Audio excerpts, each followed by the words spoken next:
हम जंगलों के दरवाजे हैं और जिंदगी हमसे गुजर कर हिजरत करने वाली है।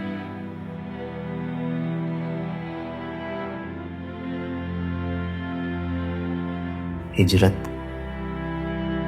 जिसमें हमारा बचपन और आबा की कब्रें सरकारी खजाने में जमा करवाई जाएंगी।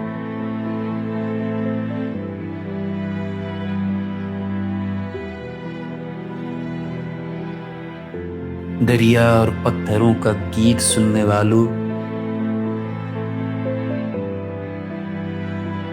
दरिया की ओट में पहाड़ काटने से रातें छोटी हो गई हैं।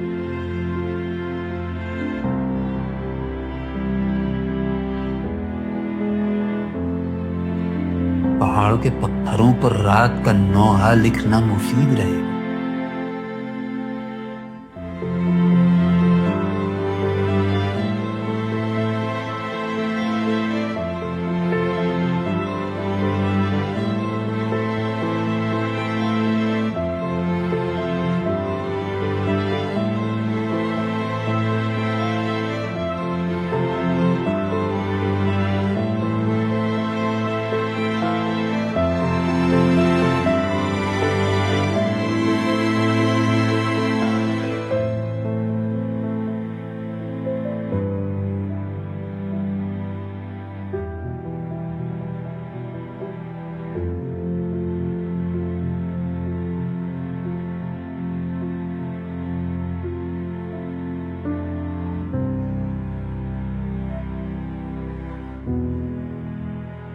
अभी आपको ये यहाँ जो दरिया, ये जमरूद के रंग का दरिया नजर आ रहा है। जब ये टनल ये मदेन हाइड्रो पावर प्रोजेक्ट के लिए डालेंगे तो ये दरिया आपको 16 किलोमीटर, यहाँ से जो दामलई बाई रोड फासला है वो 16 किलोमीटर है, टनल का फासला 12 किलोमीटर होगा। तो आप 16 किलोमीटर फासले में इस दरिया को नहीं देख पाएंगे।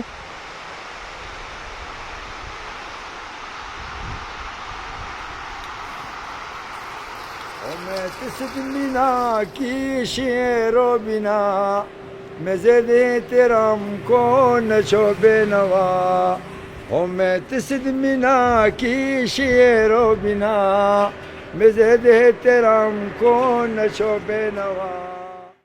ये जो जगह है ये यहाँ से उन्होंने मदेन हाइड्रो पावर प्रोजेक्ट के लिए वो टनल डालना है यहाँ से, और ये टनल आगे 12 किलोमीटर जाकर आगे इस गांव होरिजो, वो फिर पोनकिया, फिर दरोलई, फिर आइन, शगई, मानकर, इन गांवों को उस तरफ मुतासिर करेगा। और इस तरफ हम जो जिस तरफ खड़े हैं इस तरफ ये केदाम, तोरवाल, लवा, टांगा, बारेन, इसके साथ फिर पुरानगाम, इसके साथ फिर पंजीग्राम, साताल, दामलई, धेमगढ़ी, भुनिमगढ़ी, ये पूरा इलाका उससे मुतासिर होगा। इसमें कोई 33 चश्मे हैं, वो सूख जाएंगे इस टनल की वजह से। ये और ये पूरे के पूरे गांव बंजर हो जाएंगे। जहाँ से टनल डालते हैं यहाँ से और जहाँ ये पावर हाउस बनाते हैं, ये दोनों तरफ आबादी 65,000 बनती है, 65,000। सारे मतलब मैं कहूँगा कि 99% लोग तोरवाली जुबान बोलते हैं और तोरवाली है। और इस तरफ जो आपको नजर आ रहा है ये यहाँ से लेकर साताल दामलई तक ये कोई 80 बड़े होटल्स हैं, रिजॉर्ट्स हैं और कई सैकड़ों रेस्टोरेंट्स हैं। इसी तरह हजारों में शॉप्स हैं और वो सारे टूरिस्ट पे डिपेंड करते हैं, इन्हिसार करते हैं, वो सब मुतासर होंगे। देखिए, मदियन हाइड्रो पावर प्रोजेक्ट जो है ये पीडो ऑर्गेनाइजेशन है गवर्नमेंट ऑफ केपी की, एनर्जी एंड पावर डिपार्टमेंट के अंडर आती है। ये छोटे मेगावाट्स के जो हैं प्रोजेक्ट्स ये थ्रू आउट द प्रोविंस जहाँ जहाँ पर फिजिबिलिटी हो। जो आप पर्टिकुलरली मदियन हाइड्रो पावर प्रोजेक्ट की बात कर रहे हैं, ये वर्ल्ड बैंक फंडेड प्रोजेक्ट है। इसमें हमारे गवर्नमेंट ऑफ केपी का भी एक कंपोनेंट है। और ये प्रोजेक्ट जब भी वर्ल्ड बैंक एग्जीक्यूट करता है या पीडो एग्जीक्यूट करता है या गवर्नमेंट ऑफ केपी एग्जीक्यूट करती है, तो उसकी पहले प्रॉपर फिजिबिलिटी स्टडीज़ होती हैं, इसकी फाइनेंशियल फिजिबिलिटी होती है, इसकी इकोनॉमिक, इसकी इन्वायरमेंटल, इसकी सोशल फिजिबिलिटी स्टडीज़ होती हैं, और वो फिर डिफरेंट फॉरम्स पे अप्रूवल के बाद ही एक प्रोजेक्ट जो है वो एग्जीक्यूशन स्टेज पर आता है। जी, मदीना हाइड्रो प्रोजेक्ट जो है वो एक run of the river type का डैम है जो कि 207 मेगावाट की बिजली पैदा करेगा, और इस पे जो कुल इसकी लागत है वो तकरीबन 425 से 500 मिलियन डॉलर की इसकी लागत है। कैस्केड जो अंग्रेज़ी का लफ्ज़ है उसका मायने बेसिकली आबशार है, पर इसका मकसद ये है कि आपके दरिया पे पहला डैम बना है, फिर उसका जहाँ पानी जाके नीचे गिरता है तो उधर ही इस तकरीबन साथ ही दूसरा डैम शुरू होता है, और फिर आगे तीसरा डैम। तो इस तरह के जो प्लान हैं वो इंडस रिवर पे भी हैं और मुख्तलिफ इस किस्म के दूसरे दरियाओं पे भी हैं। जो बुनियादी एक बयानिया पाकिस्तान में बना हुआ है कि डैम्स का फ़ायदा ही फ़ायदा है और बनने चाहिए और उससे तरक्की होनी चाहिए, तो उससे पहले हमें थोड़ा सोच लेना चाहिए कि क्या आजकल क्लाइमेट चेंज के दौर में ये छोटे और बड़े डैम ये क्या हमारे लिए फ़ायदेमंद हैं या नुकसानदेह हैं। मकामी जो पॉपुलेशन है उसके लिए इसका क्या फ़ायदा या नुकसान है, और हमें नज़र आता है ज़्यादातर उनका नुकसान है। कोई प्रोजेक्ट उसमें अगर थोड़ा सा भी कंपोनेंट हो एनवायरमेंटल डिग्रेडेशन का, तो एक तो उसको फंडिंग नहीं होती है, और फिर वर्ल्ड बैंक तो बिल्कुल उसकी फंडिंग नहीं करता। तो जहाँ तक मदीन का ताल्लुक है, तो इसका प्रॉपर जो है ग्राउंड वर्क या प्रॉपर जो इसकी फिजिबिलिटी है वो कंडक्ट हो चुकी हैं, उसके बाद जो है ये एग्जीक्यूशन फेज़ में है।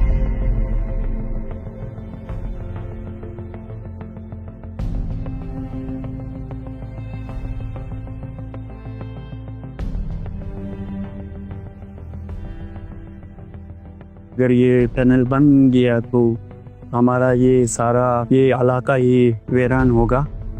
और जो रिवर दराल था वो पहले बहुत अच्छा फील हो रहा था हमें, अभी सेम ऐसा लग रहा है कि ये जैसा कोई गंदा नाला है।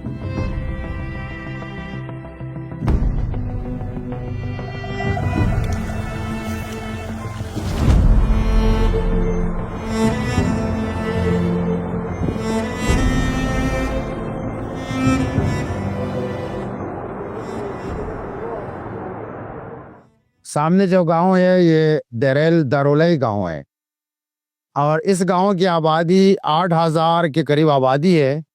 सारे लोग तोरवाली ज़ुबान बोलते हैं, तोरवाली हैं। ये गांव भी इस मदीना हाइड्रो पावर प्रोजेक्ट की वजह से बड़ा मुतासिर हो रहा है। ये बहुत ही ग्रीन सरसब्ज गांव है। यहाँ के लोगों ने अपने जंगल को भी बचा रखा है। यहाँ एक रवायती तरीका है जंगल को बचाने का, और इसके ऊपर भी आबादी है। आप देखिए वो जो टेले पर बड़े बड़े घर बने हैं उस तरफ भी आबादी है।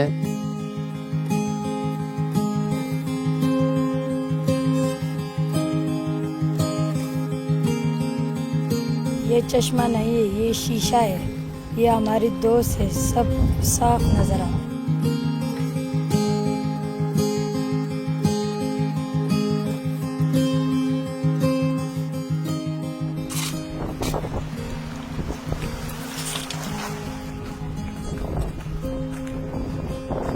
ज़राअत हमारे लिए रीढ़ की हड्डी की हैसियत रखती है, क्योंकि ज़राअत से ही इस इलाके में और कोई इंडस्ट्री नहीं है और कोई कारोबार काम वगैरह नहीं है। तो ज़राअत ही वो वाहिद ज़रिया है जिससे हम अपने घर चलाते हैं, घर का चूल्हा चलता है।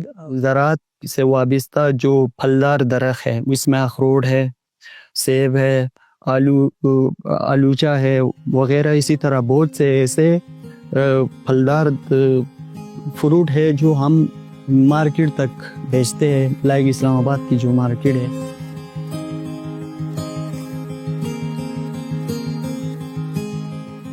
आइन गांव का मेन चश्मा है सबसे ऊपर वाला, और इसको अशोका का गेन उसोबा नदी। यहाँ से जो है ना जो पानी है सबसे ज्यादा पानी पीने का पानी यहाँ से निकलता है पाइप्स के जरिए। जो इजाफी पानी होता है वो हमारी जो ज़राअत है उसमें काम आता है, अवपाशी होती है, उससे नाली निकाले जाते हैं जिसके ज़रिए आगे जो हमारी ज़मीनें होती हैं जहाँ इसके लिए जो है ना वो ज़रूरतें पूरी होती है। हमारे इलाके का और ख़ासकर गांव आइन और मनकर का जो ज़राअत का दारोमदार है वो चश्मों के पानी में है, क्योंकि दरिया स्वात जो है वो हमसे नीचे है और उससे कोई नाला ऊपर तो आ ही नहीं सकता। तो चश्मों के पानी से हम खुद पानी भी पीते हैं, हमारे घरों तक भी इसका पानी जाता है जो पाइपों के ज़रिए हम लेके जाते हैं। पहले वक्तों में हमारे जो लेडीज़ होते थे वो मटकों से चश्मों से पानी भर के अपने घरों तक सिपाही करते थे। थोड़ा सा ज़माना चेंज हो गया, अभी हमने पाइपलाइनें अपने घरों तक पहुंचाई हुई है। जब हम भी मुतासिर होंगे, हमें पीने के लिए साफ पानी मुहैया नहीं होगा, हमारे ज़राअत के लिए पानी नहीं होगा, तो ये एक तरह की हमारा तबाही ही करेगा जब ये टनल बन जाएगा। बहरीन को अल्लाह ताला ने जो वसाइल दिए हैं और यहाँ पर जो टोपोग्राफी है या ज्योग्राफी है वही ऐसी कि यहाँ पर हाइड्रो पावर के जो छोटे छोटे प्रोजेक्ट्स हैं वो लग सकते हैं।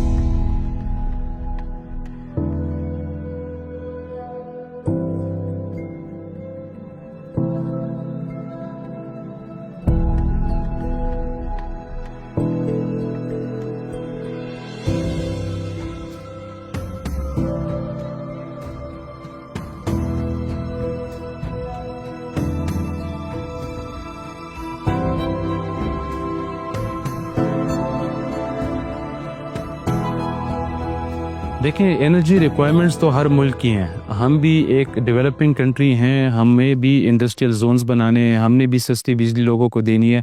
तो एनर्जी रिक्वायरमेंट्स तो हर कंट्री की हैं। और फिर आपकी हाइड्रो जो है वो one of the cheapest energy है। आपको मैं अगर पुरानी मिसाल दूं तो तरबेला डैम जब बन रहा था तो उस ज़माने के हवाले से उसकी जो कीमत थी वो कोई $800 मिलियन के हिसाब से थी। लेकिन जैसे ही ये डैम बना तो 1974-75 में उसकी 2 टनल्स कोलैप्स कर गई थी। 800 मिलियन में डैम बना था तो $200 मिलियन की रिपेयर्स खाली करनी पड़ी थी। तो अगर आप वो आजकल के हिसाब से देखें तो वो डैम शायद $20 बिलियन का बनता है, तो 200 मिलियन जो है वो इसी हिसाब से कोई 4 बिलियन तो वो बन जाते हैं। इसी तरह नीलम झेलम का भी मसला खड़ा है। तो एक तो ये है कि इनके रिपेयर्स की कॉस्ट, इनमें अक्सर डैमेजेस आ जाते हैं फ्लड्स की वजह से, अर्थक्वेक की वजह से। और नेशनल लेवल पे भी ये एक सोचने की ज़रूरत है कि डैम का फ़ायदे से ज़्यादा उसकी कॉस्ट और उसके नुकसानात ज़्यादा हैं। बस ये है कि वो भुगतने किसको पड़ते हैं और फ़ायदा किसको होता है, इस चीज़ में थोड़ा फ़र्क है। बिजली हमें चाहिए, हम तरक्की के खिलाफ नहीं है कि हमें भी बिजली हो, पूरे पाकिस्तान के लिए बिजली हो, लेकिन ऐसा ना हो कि नवाला मेरे मुंह से निकाल के किसी और के मुंह में डाले और मैं भूखे से मर जाऊं। ऐसे इस मंसूबे से हमें ऐसा लग रहा है, क्योंकि दरहाल में जो किया है सेम यही इसे में भी हम देखते हैं।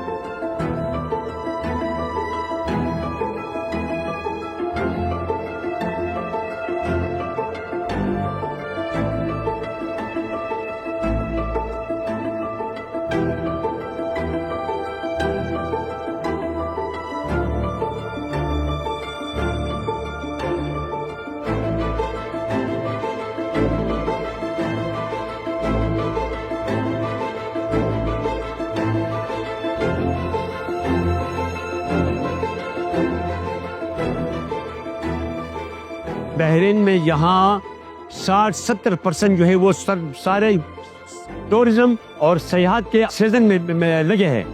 यही एरिया जो है ये सारे सिर्फ जून, जुलाई, अगस्त, सितंबर, अभी तो सीजन तो बहुत आगे चला गया, मगर सिर्फ सारे कारोबार जो है सीजन है और उन नीचे से टूरिज्म लोग आते हैं, उनसे हमारे वाबस्ता है। ये जी ये जो टनल ये लोग दरिया स्वाद में अभी बना रहे हैं, ये इतने एरिया में तकरीबन 100+ होटल्स है। हर एक होटल में 10 से 12 बंदे काम कर रहे हैं और सारे यही लोकल आबादी लोग हैं। 10 से 12 बदले आप 100 होटल प्लस पे लगाए तो ये 1200 नफरी हो गए। 1200 का मतलब 1200 घराने इससे चल रहे।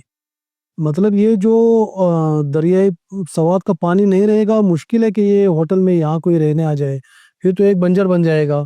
1200 घराने, ये इनका रोजगार का वो जो आमदन का जरिया था वो पूरा बंद हो जाएगा। यहाँ तो लोग सिर्फ ये पानी देखने के लिए आते ही।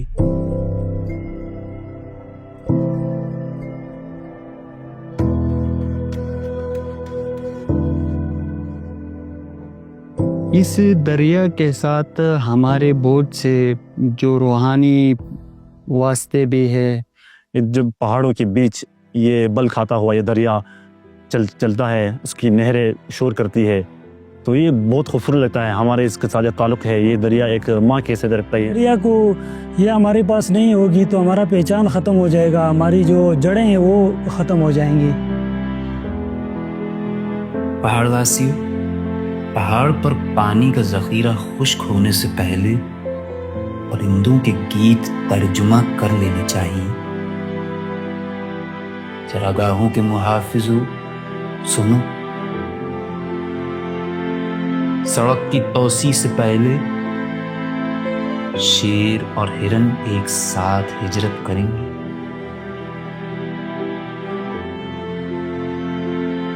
और तारकुल को जंगल का नया बादशाह मुकर्रर किया जाएगा।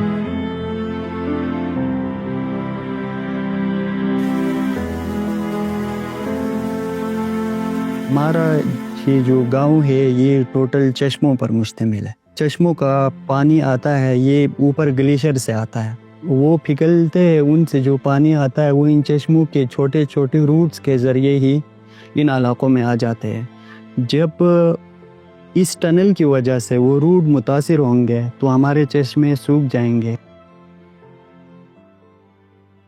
ये पहाड़ी सामने से आ रही है और इसके नीचे से जो है ना, जो उनका नक्शा है वो इसी की बिल्कुल वे में है, क्योंकि जब वो यहाँ से गुजरेगा, जैसे मैं आपको बता रहा हूँ कि सामने वाली पहाड़ी के नीचे से तकरीबन इसी एरिया से उनका जो नक्शा है, जो उन्होंने सर्वे किया हुआ है, तो यहाँ टोटल 5 से 6 चश्मे हैं जो मैं आप लोगों को दिखा रहा हूँ। तो ये चश्मे के सारे डैमेज हो जाएंगे। वो जो टनल के ज़रिए इस नदी को नीचे पहाड़ के नीचे से लेकर जाएंगे तो यहाँ वॉबलिंग होगी, उसमें जो चश्मों का जो रूट है पानी का, वो मतलब वॉबलिंग करके मतलब वो पानी सूख जाएगी। चश्मे अगर डैमेज हो जाते हैं तो ये 6 से 7 हज़ार जो घर है, इनके पास ना पीने का पानी होगा, ना इनके पास ज़राअत का पानी होगा। लिहाजा यहाँ की ज़मीनें सारी की सारी बारानी हो जाएंगी, बंजर हो जाएंगी। ये इलाका वीरान हो जाएगा। एक सिंपली हम कह दे तो ये इलाका वीरान हो जाएगा और यहाँ से लोग नकल मकानी करेंगे। अगर हमें यहाँ से माइग्रेशन कर पड़नी हो गई तो हमारे लिए इंतहाई दुख की बात होगी। हम मैं सोचता हूँ हम साइकोलॉजिकली भी मुतासिर होंगे, माशी तौर पर भी मुतासिर होंगे, क्योंकि हम बचपन से यहाँ रह रहे हैं। इस रीजन से हमारा एक बहुत गहरा ताल्लुक़ है। जब ये पानी नहीं होगा, चश्मे नहीं होंगे, ये खूबसूरती नहीं होगी, हवा नहीं होगी, तो फिर हम सेटल भी होंगे, तो फिर हम ऐसे ज़िंदा लाश ही वहाँ बिसर करेंगे ज़िंदगी। जब ये सारे चीज़ें ख़त्म होंगे तो हम भी ख़त्म होंगे, इसके नताइज बहुत बुरे आएंगे।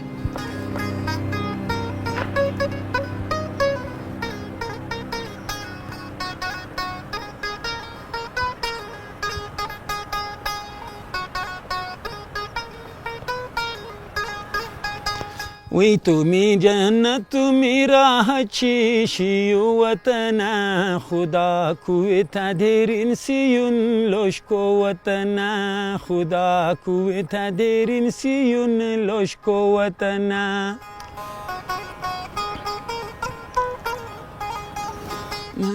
अगरीबी में ये कबूल छी आची तालिये जुमर निमादू छी संभाले देनाठ में से आथे ये ते बशर निमादू छी शियो चा मिशियो चा तू मिशो वतना खुदा कुए था देरिन सियुन लोशको वतना खुदा कुए था देरिन सियुन लोशको वतना।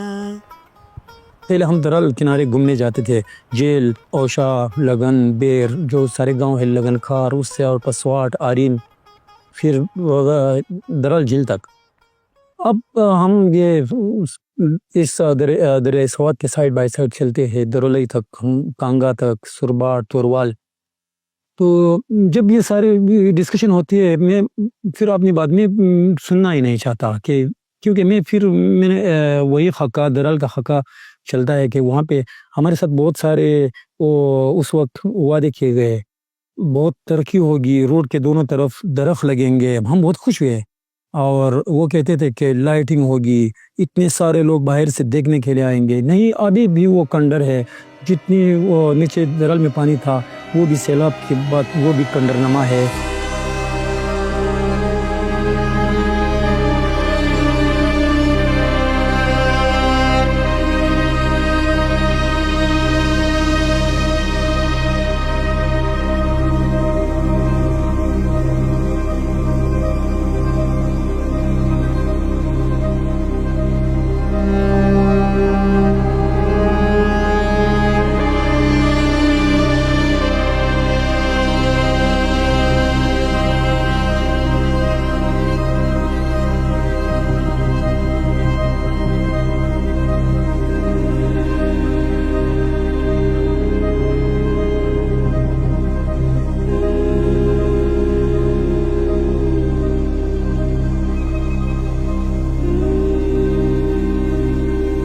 क्रॉस तो कर भी नहीं सकता थे कि अभी काफ़ी ज़्यादा पानी था, कम से कम होगा 10-12 फुट ऊपर।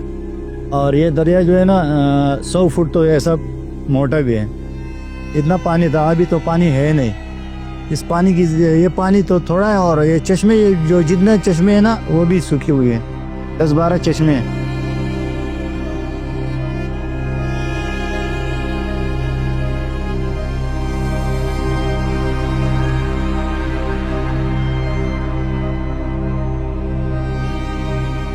इसको हमारा ज़बान में उसकुनैल कहते हैं। और ये डैम बन गया ना उसके बाद ये पानी कम से कम 4 से 5 इंच तक पानी था।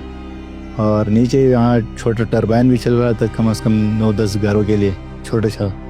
और जिस टाइम टनल बन गया तो उस टाइम से बाद पानी ख़त्म हो गई। ऐसा कम से कम 10-12 चश्मे नीचे भी थे, वो भी ख़त्म हो गए, सूख गए। टूरिस्ट भी नहीं आते थे यहाँ, मकामी लोग भी आ रहा था, रास्ता था नीचे, तो यहाँ पानी पी के जाते थे। नीचे टरबाइन भी लगी हुई थी। और फिर हम जब जिस टाइम ये टनल में काम हो रहा था तो उस टाइम में मजदा चला रहा था, तो उस टाइम भी ये पानी काफ़ी ज़्यादा था। जिस टाइम टनल बन गया तो टनल के बाद पानी फारग हो गया।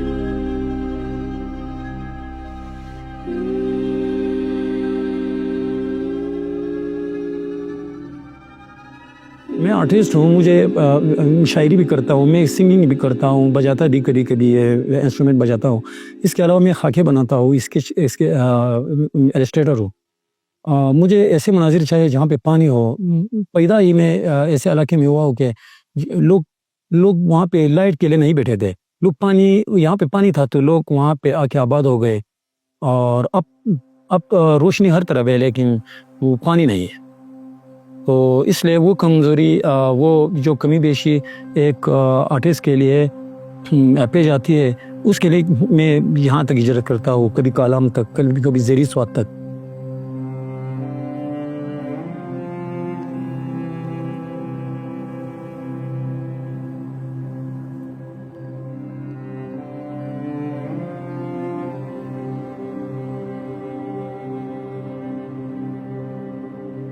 अच्छा, अगर मैं दराल पे जाऊँ ना, देखिए कोई भी प्रोजेक्ट 2-3 साल का नहीं होता, उसके पीछे पूरी एक स्टोरी होती है। दराल का प्रोजेक्ट जो है वो भी तकरीबन 10-12 साल पुराना से एक चल रहा था, उस पर बात हो रही थी, उस पर काम हो रहा था।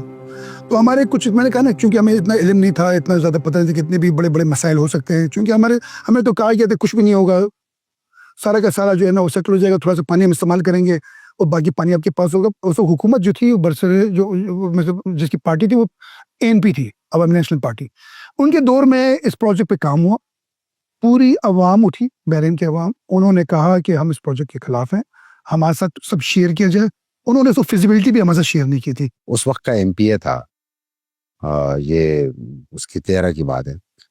उसने यहाँ एक तरवाली कम्युनिटी में ये जो दराल रिवर जहाँ बहता है, इससे बराह रास्त मुतासर तो बहरीन हो रहा था, लेकिन इसकी मलकियत पे जो बहरीन के जुनूब में जो गांव है, पुराना गांव है या दूसरे इलाके हैं, पंजीराम है, इनका भी मतलब हिस्सा है।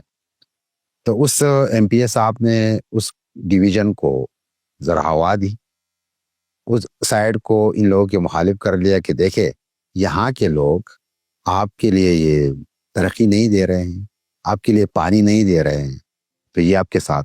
तो इस तकसीम की वजह से वो कुछ लोग उन्होंने अपने कमेटी में रख लिए, उस तरफ जो हामी थे, और बहरीन के लोगों को उन्होंने बिल्कुल नज़रअंदाज कर दिया। काम शुरू कर रहे थे उसके पेड़ों वाले, तो उसके कुछ बंदे आ गए कि हम ज़मीन खरीदने के लिए। बाकी तो वो पूछते भी नहीं थे कि हम यहाँ पर ये पावर हाउस बना रहे हैं, आपको फ़ायदा क्या होगा, नुकसान क्या होगा, बिल्कुल पूछते भी नहीं थे। लेकिन उस तो लोगों ने भी जो पता चला तो वो उसने कुछ रिएक्शन कर दिया बात में, लेकिन हुकूमत ने हमारी नहीं सुनी, तो बाय फोर्स उसने ये बना लिया। एवं उसमें कौम ने बड़ी मेहनत की, उसमें कौम ने पूरा एक भागदौड़ की, लेकिन मैं कह रहा कुछ पॉलिटिकली भी हम उसमें फंसे। एग्रीमेंट जिसे साइन किया, उस एग्रीमेंट में आवाम नहीं थी, उस एग्रीमेंट में उसी पार्टी के 3-4 बंदों को लेकर एट द एंड साइड उन्होंने करके, क्योंकि लोग भी नहीं समझ पाए थे कि इसके क्या क्या नुकसान हो सकते हैं। तो वो एग्रीमेंट जिसने किया वो अवाम में से ही थी, वो पार्टी से खींचा बंदे थे। कमजोरी हमारी थी, हमने एहतिजाज किया मगर काम नहीं आया। उसी वजह से हमारा जो असल एरिया जो है वो दराल एरिया हाइडल पावर है। यहाँ से 2-2.5 किलोमीटर आगे भी हमारे मकानात है, उसमें लोग रहते, पंजाब से लोग आते, सरहद से लोग आते, यहाँ रिहाइश करते 2-2, 3-3 महीने। वो माहौल ख़त्म हो गया क्योंकि सारा गंदगी का ढेर बन गया, मच्छर आ गए, गंदगी आ गए, बू आ गया, क्योंकि पानी ख़त्म हो गया। पानी इसलिए ख़त्म हो गया कि हमारा जो पानी जो है वो सारा टनल में लेके हाइडल पावर बनाया, और हमें हाइडल पावर से कोई मुनाफा, कोई सहूलत कुछ नहीं दिया।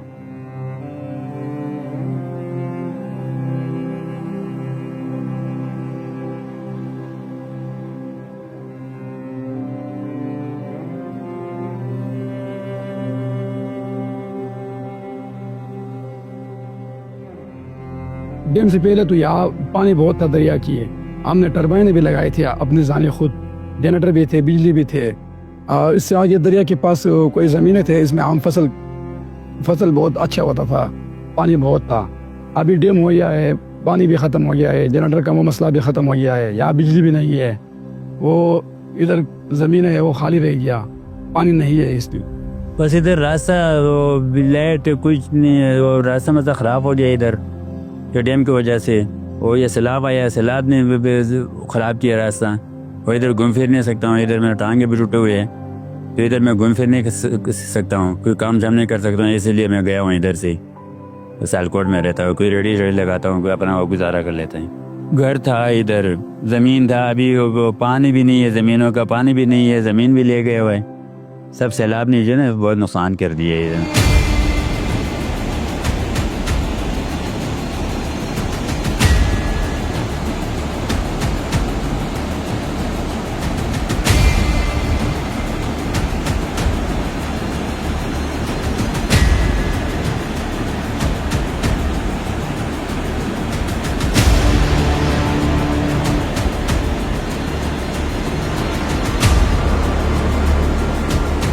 ये जो 2022 में जब फ्लड आया तो ये पेड़ों वालों ने अपना वो गेट बंद कर दिए ताकि लकड़ आकर यहाँ पर जमा हो जाए, अब फिर हम इस गेट को हम ऊपर करेंगे, पानी निकल जाएगा और लकड़ी हमारे लिए यहाँ महफूज रह जाएगी। तो जब उसने गेट को नीचे कर दिया तो उधर से बिजली चली गई, तो वो तो गेट तो हाइड्रोलिक थे, वो बंद हो गए। तो ये मलबा पीछे से आकर यहाँ पर जमा हो गया और पानी का फ्लो भी बढ़ गया, पानी भी जमा हो गया और मलबा भी जमा हो गया। ये बड़े बड़े पत्थर जो है ना ये आकर इधर रुक गए, उसने ये जो है ना पहाड़ को फाड़ दिया, जैसा पानी के दबाव की वजह पहाड़ फट गया। तो ये मलबा भी है नीचे चला गया एट ए टाइम, पानी भी वो ऊपर से भी ज्यादा आ रहा था, जो इसमें जमा हुआ था वो भी उसके साथ बह गया। तो इससे पानी का बहाव इतना ज्यादा हो गया कि ये दरिया के किनारे जितने ज़मीनें थे, आबादी थे, पंचक्कियाँ थे, वो छोटे छोटे पावर हाउस थे, वो सब बह गए। जब भी फ्लड आता है उसके बाद बाकायदा तौर पर एक टीम बनती है, कमेटी बनती है, जिसमें मुख्तलिफ डिपार्टमेंट के रेप्स होते हैं, वो डैमेजेस की असेसमेंट करती है। फिर असेसमेंट का एक तरीक़ाकार है, उसकी अप्रूवल होती है डिस्ट्रिक्ट लेवल पे, फिर वो प्रोविंशियल लेवल पे जाती है, फिर PDMA की तरफ से उस पर फंडिंग होती है और हम उस हिसाब से आगे जाके डैमेजेस जिन लोगों ने क्लेम की होती हैं उनको हम पेमेंट करते हैं। ये मैं प्राइवेट डैमेजेस की बात कर रहा हूँ, किसी का घर गिर गया है, किसी का कमरा वगैरह या बाउंड्री वॉल जो गिर गई है, कहीं पे इंजरी या डेथ हमारे पास रिपोर्ट होती है, तो वो तो साथ में पैरेलल चल भी रहा है। 60 to 70% लोग जो है उसमें कंपेंसेट भी हो गए। स्कूल पास गिरा से मेरे डेगु पान में खराबी के ना कलामों के ना लगन दे भाई कलामों के ना पर में से भाई एरिन दे भाई आके ना पूरे 25 ये कह रहे हैं। तो पहले स्कूल इधर सामने था, अभी वो सैलाब आया, वो स्कूल भी टूट गया, वो रास्ता भी खराब हो गया। बच्चे हम बड़े जो है ना दूर दूर जाता है, कभी बहरें जाता है, कभी लगन जाते हैं, और ये बच्चे नहीं जा सकते स्कूल पे, रास्ता खराब हो जाता है।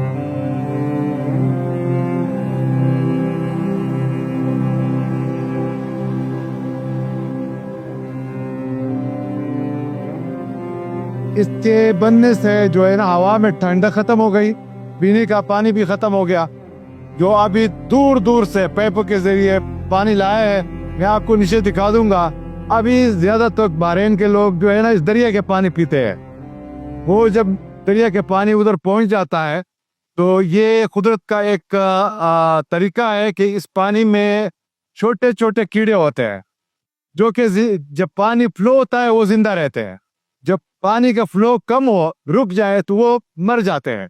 उसमें वो कीड़े मरने की वजह से वो जरासीम बन जाता है, बीमारियां बढ़ गई है, टाइफाइड और ये बुखार और पेट का मसला और ये बहुत ज्यादा बढ़ गए हैं। उस वक्त ये कहानी चलती थी कि यहाँ डैम बनेगा, आपको बहुत सहूलियत मिलेगा, अस्पताल बनेगा, स्कूल बनेंगे वगैरह, ऐसे ऐसे काम, बहुत काम, नौकरियाँ मिल जाएंगे, आपके यहाँ के लोग ये गुर्बत ख़त्म हो जाएंगे, बहुत ये नौजवान ये काम में लग जाएंगे, ऐसे ऐसे बातें किए थे, फ्री बिजली देंगे, ये बहुत झूठे बातें किए थे। बस अभी डैम बन गया, कोई एक मसला भी हल नहीं हुआ है। वो उससे पहले वो अच्छे थे, अभी तो बस बिजली भी गया हाथ से, पानी भी हाथ से गया, अभी पीने का पानी भी नहीं है, इतना तकलीफ है यहाँ। बहुत खुशी से रहते थे, उधर भी रोड था, इधर भी रोड था, कोई मुश्किल नहीं था। अभी यहाँ से आगे दरार हाइडल पावर के वजह से हमारा इस तरफ सारे तबाही हो गई, मकानात वैसे पड़े हैं, कॉटेज वैसे पड़े हैं, उसमें लोग रिहाइश नहीं करते क्योंकि पानी नहीं है। टूरिज्म वाला का जो टूर पे आता है, इसका मिसाल चिड़िया का है।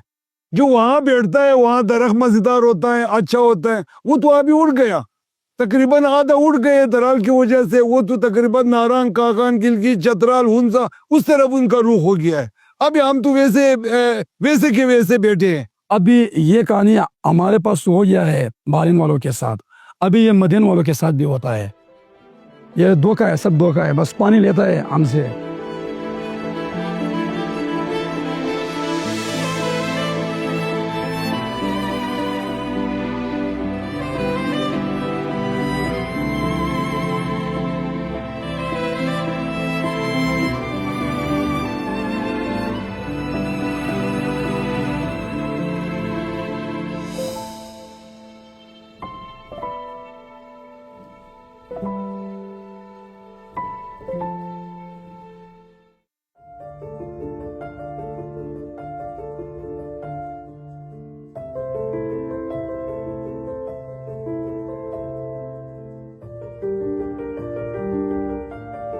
घेन ढाने मा पैमे मा अवई पुरन किशन हिमे मा अवई